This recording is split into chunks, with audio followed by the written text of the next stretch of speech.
बाधित शेतकऱ्यांचे प्रश्न पाटबंधारे विभागात सोडवा. खासदार अनिल बोंडे यांनी प्रशासनाचे लक्ष वेधले.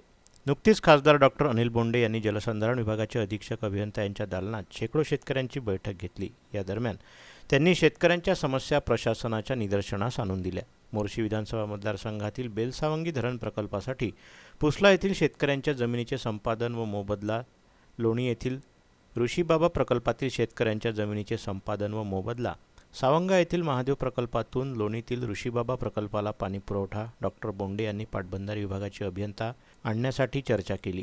या दिशेने तातडीने काम करण्याच्या सूचना देण्यात आल्या. यावेळी त्यांनी जलसंधारण विभागाचे अधीक्षक अभियंता निपाणी यांना मोर्शी विधानसभा क्षेत्रातील शेतकरी व नागरिकांच्या तिन्ही प्रकल्पांशी संबंधित सर्व समस्या तातडीने सोडवण्याच्या स्पष्ट सूचना दिल्या. बैठकीत जिल्हा जलसंधारण अधिकारी सुनील जाधव पुसला, के इंद्रभूषण सोंडे, रुपाली सोंडे, गोपाळ मालपे, सरपंच संघटनेचे अध्यक्ष प्रवीण मानकर, ताराचंद फुटाणे, सुनील चिमोटे, प्रभाकर कपाळे, राजू बागळे, राजू नारनवरे, अरुण शिरभाते, पंकज मालपे, पिंटू मेंढे, संजय सावरकर, मयूर मालपे, संजय सावरकर आदी उपस्थित होते. संदीप क्षीरसागर, अतुल फुटाणे, श्रीकांत राऊत यांच्यासह अनेकांचा सहभाग यामध्ये आहे.